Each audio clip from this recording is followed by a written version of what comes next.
This is the operating system, and thanks for joining for another episode. This show is where founders who are done being the bottleneck and own their business are ready to make a change. And I sit down with people who own businesses or either like EOS implementers and things like that, that see operations and see how to remove the bottlenecks. I love that because that's been my career since 2000. I'm in tech, and my name is Matt Dixon. And today my guest is Gwen Taniguchi. Did I say that right? You did.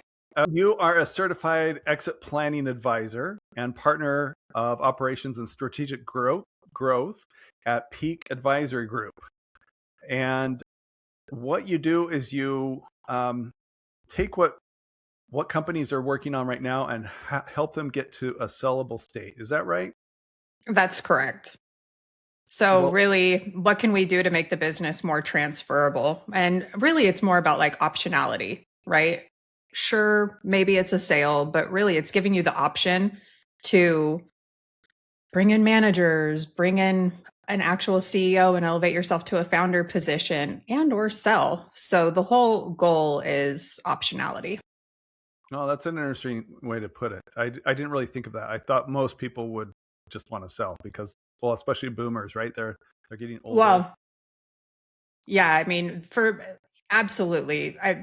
When you're trying to retire and, actually get the most amount of value out of this business that you've invested blood, sweat, and tears into, absolutely. That is the goal, is to sell. But a lot of the times I find that founders, they kind of fit into two buckets. How can I start ramping up so that when the time comes, like we're talking about the real proactive thinkers. So they're doing this 5 years in advance or even 10 years in advance. They're looking at what can I do now to get the most bang for my buck when the time comes that I decide to eventually leave. And then it's what can I do as fast as possible? Because I've made the decision to leave. And now that the decision's made, I want out like yesterday. Interesting. And then, so when you go into a place and everything looks good on the surface, what's the tell that you know it's not okay, that you have a lot of work ahead of you?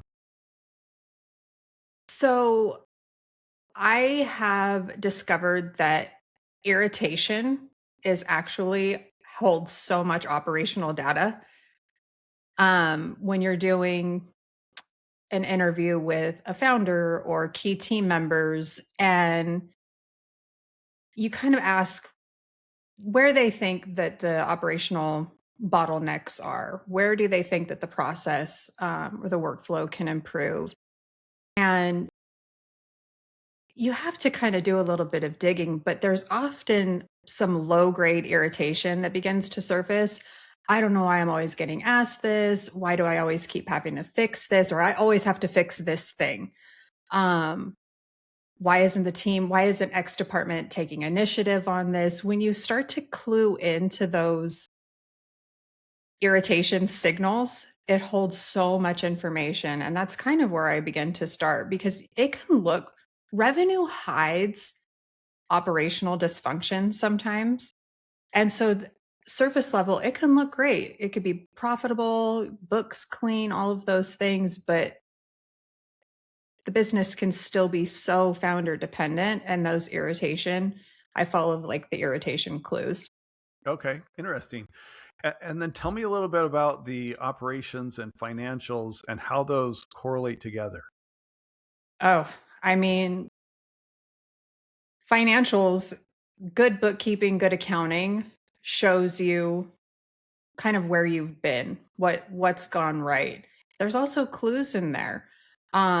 Maybe it's a service line that has looked profitable, but the cost of it has slowly gone down. I think that the fact that more people don't talk about those two playing together and having more conversations the cross department conversations, it's surprising that there isn't more of a dialogue around that, because operations also shows you where you're going. And if you're not digging into how profitable, like I said, a service line is. We deal a lot with professional service providers, so you'd be surprised at how much hidden cost, of a service that there is in professional service providers. Um, but yeah, I mean that's where you're going, and the financials is kind of a look back. They're so important to have that dialogue. Yeah, that's an interesting take too. Um, so when someone is operationally ready to exit, what does that look like when it's done? Um, I would say that they're able to not just step away for 2 weeks, because I've seen so much conversation around that. Like, what would happen if you stepped out of your business for 2 weeks? Would it continue to function? Yes, I think that a lot of businesses can technically function without the founder, but it's really, what does ownership look like? What does creativity look like? Are they able to take initiative and continue to produce, and are they empowered? So I really think that it's obviously a removal of like the founder bottleneck and being the decision point for everything and having to compensate for every single move that the business makes. I think it's a kind of one step beyond that. It's, can they remove themselves for a quarter, and are things still getting done? And I think that goes to building a capable business, not just one that, and capability looks like complete ownership, a team feeling empowered, them understanding what the values of the business are, what the culture of the business is, and then them being able to run with that. So I really think that it's more than just 2 weeks. And it's an intentional removal of the owner for every single department of the business. So key relationships, like I said, every decision cannot run through the founder. And you can really, it's so insidious how that happens. So how do you When think it gets there? I think it starts there. Hmm. Actually, I think that most founders, and especially in middle market businesses, it's, those businesses are primarily started by their level of expertise. So they become the glue for everything. They box themselves in, really. They know they're the expert at delivering the product. They're the glue of the relationship. They know of every exception with those relationships. And that's client relationships, that's vendor relationships. Um, so I really think it's something that it starts there on purpose. That's an obvious, a launching point of you being the glue. But I think that so often founders, business owners, we're so busy delivering the thing and running the business that it becomes so difficult to step back and slow down and begin to intentionally build empowered teams, empowered business philosophies, values, culture that allows for the founder to begin to remove themselves from the day to day and build leaders to help the business run without them. Yeah, it's a difference between having control and having influence is the way I look at it. Exactly. And Exactly. so the owners that don't make that transition and the versus the ones that do, what's the difference between those two types of owners? That's a good question. I think that all owners are visionary. You kind of have to be. It's kind of like a Right. key characteristic, right? But I think some of that kind of gets lost. And once you begin to run the business and it's successful, I think that some of those characteristics that you've had kind of begin to get lost. Um, I think it's really easy for founders to also lose sight of where they want to go. So I don't know if I have a clean answer for that, but I do think that there's some sort of they kind of lose themselves a little bit to the business and stay in the weeds of it rather than Hmm. continuing to stay where they probably should always remain is in that visionary role. And it's really easy when you don't allow others in the business to take true ownership and own the execution for that part of a founder to get stifled. Yeah.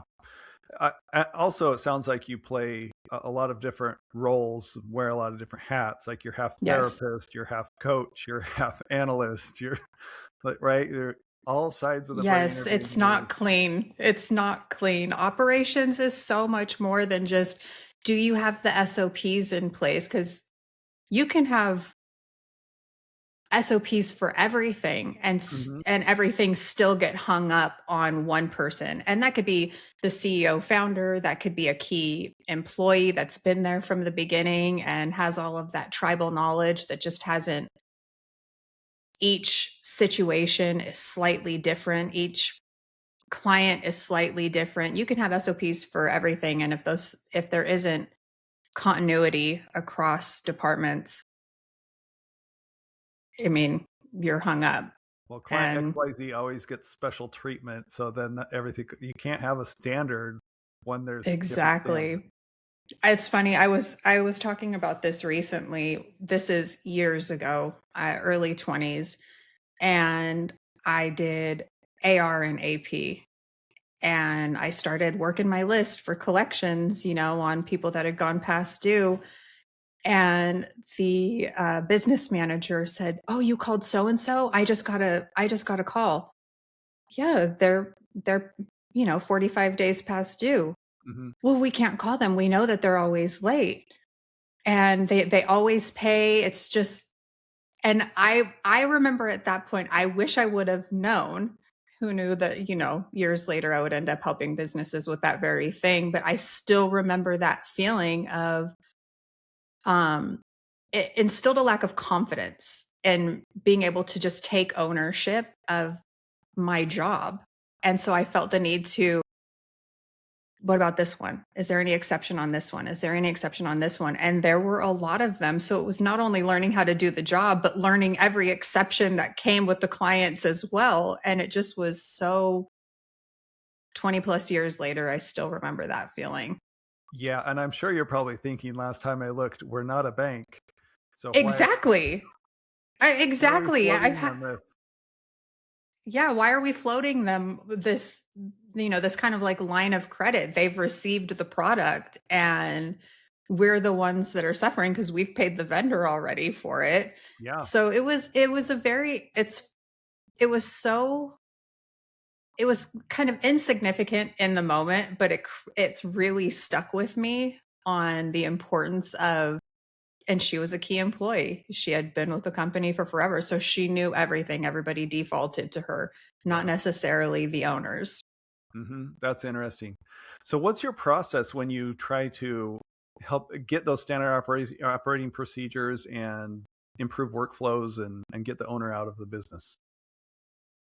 I like to take like a three-part kind of approach.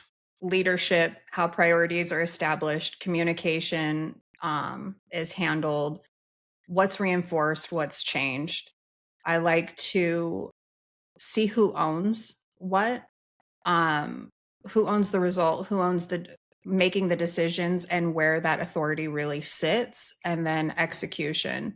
So how the work moves, how commitments are tracked, and how the company responds, when something breaks along the lines. I think that once we can address those three areas, you could really begin to build a capable business that begins to function without the founder. Yeah. And then, what kind of tools do you use to help with operations? Do you have any tools that you have in your tool belt that you use, or what does that look like? Um, yes. I guess it depends what kind of tools we're talking about. Cause I mean, I have my my tools, which I recognize patterns very, very quickly. Um, my brain's always trying to solve and find, like, poke truth from various angles to try and find why is this thing working the way it's working. I have, um, I love creating a great task management, clear handoffs, expectations. I'm a ClickUp expert. So I've built some really great infrastructure to help businesses with that piece of it. And I love AI. I'm a huge, like, use AI as the tool, as the power tool that it really is. So AI agents when it's appropriate. Uh, and I would say, like, that kind of covers, like, my tools. I'm sure I could get into the weeds a little bit further if we Sure. really wanted to discuss tools. Yeah. I like AI too. I use it every day, and I build business operating systems that are AI agents, and it, it I can build it so much faster. And the things that I can build in a Yes, week would have taken me 6 months. absolutely. I mean, the level of how quick you can get outputs now Hmm. and finished pieces of work that are kind of mind-blowing. It's so impressive. I find it to be, I don't know, I'm really grateful that I'm kind of around at this point in time to be able to use it and play with it. I don't know how you feel about this, but how do you feel about AI replacing departments? I don't know if you've seen, there's a lot of talk on, I've replaced my marketing team with an AI agent. And Yes and no, because and here's so yes. For instance, I'll tell you how I post content. I have my AI agent do it for me through a tool. There's mhm, a website. I pay a few dollars a month, and I can go to Instagram, TikTok, LinkedIn, YouTube Shorts, and it's done. Right? It knows my script. It can do everything for me. But also, when it just creates my script for me, it's kind of duddy. mhm. So yes, and some of them I put out, so you can go look at all the duddy ones. But some that I would take some time and work on my own with AI, it comes out a lot better. So I could see you doing AP, AR, right? Accounting, and just have like a fractional CFO, and everything else is handled by AI. But I don't see the time when everything's going to be handled by AI. Yeah, I, me I just either. don't. I don't see that happening. I And think then it's a all really good tool, and that you have to actually understand, though, the function right. that your, marketing function and accounting function. You have to there needs to still be somebody in charge of understanding what a good output actually looks like, and not just like, oh, that sounds great, but I have no idea what I'm actually looking at. It's an Hmm. amplifier. It is. It is a total amplifier. And even the accounting piece, what happens when it reconciles something in the incorrect bucket, right? Oh, it happens all the time. I A mean, we human see that at our has to firm. do that. Yeah. So I don't know. It'll continue to get better. So Of and course, I of think course. the way I build my OSs, when we talk about AI, the first thing we talk about is where should AI never go? Hmm. And you tell me Absolutely. do something similar. And then where can we Absolutely. augment someone with AI, an AI agent that's human in the loop? And then what can AI do all by itself? Absolutely. And then we talk about Where can a combining. decision be made up front that AI can just use as a Hmm. basis, and where does decision still need to remain with a human? I think making those distinctions up Yeah. front, before you begin to build something out, is critical. I think it's really easy for founders to get lost in feeling like they're behind because everybody's using AI. We need to get your business running, like, functional first, and then we automate and build in, like, the AI structure. But it's actually a scary thing with accounting, because I've seen, even with putting rules in place, with QuickBooks even, and it's hell bent on, this is the category that this type of transaction is going to go to forever, even though you keep correcting it. It's still a And it gas takes, station. Exactly. And it takes somebody who understands to look at it and go and make the corrections over and over again. Um, so I think in the accounting world, it's going to be a while before it completely that aspect can be automated, and it still takes a critical eye to look at it Yeah. because you need, especially with business financials, you need to make sure those things are dialed in for tax time. Yeah. Well, it's kind of like with source code too.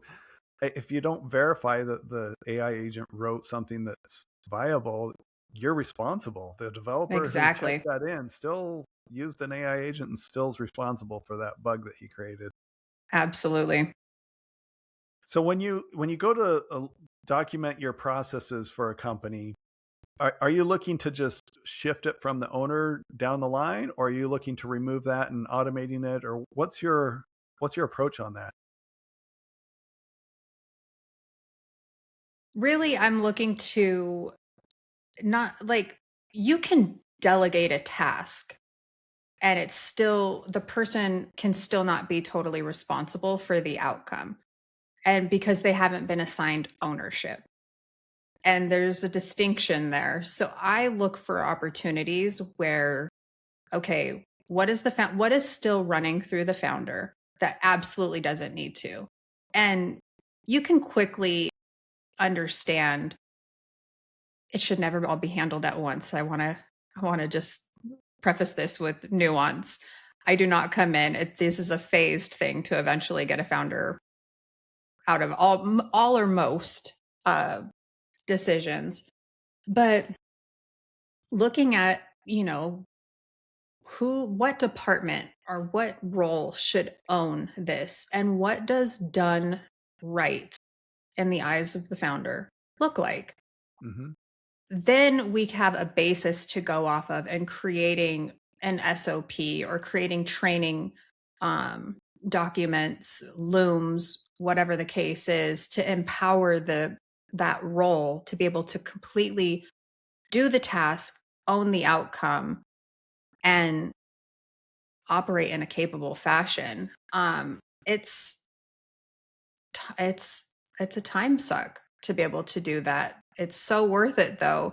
It's Yeah. not fast.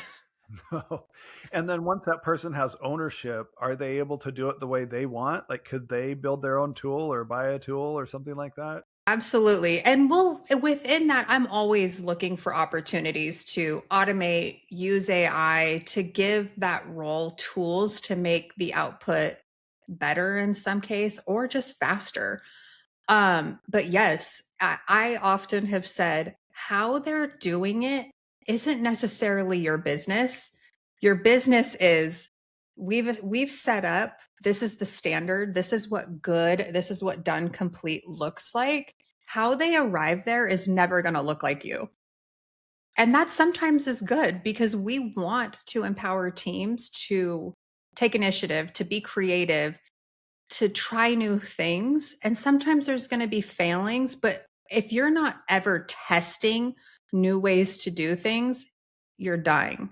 You know what I mean? That department becomes complacent so fast. So that ownership really gives them autonomy to do the task however they really want to do it. They're typically experts already or really great at what they're doing.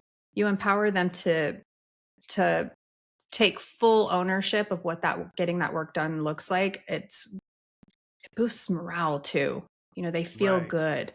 They want to do it better. They want to do it faster because that's actually becomes a part of, you know, there's nothing in the way of them feeling successful. And an owner getting in the way of every decision point and micromanaging the process, it doesn't make team members feel very successful. It erodes trust and confidence over time.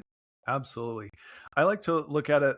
I want to use systems and AI to get employees out of the mundane tasks and help them Mhm. focus on their superpower. Like, what Yep. if you came in and all your had to do work was done by noon? And then you could work on strategic work. You can work on cleaning things up, organizing things. Whatever your role is, you can always do that maintenance that's way more Mhm. valuable than firefighting.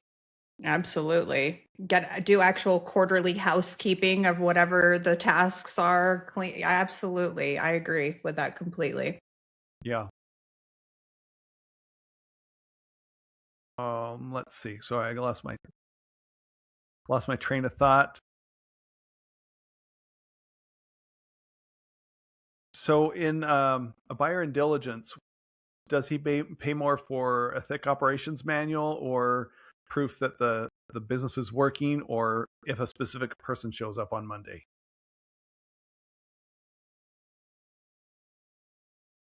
You're going to get a higher multiple if you could show that the business, it's not necessarily who's doing the job, so long as Hmm. it's not the founder, right? Because Yeah. in a sale, whoever, like the founder's going away, the goal is to retain key employees.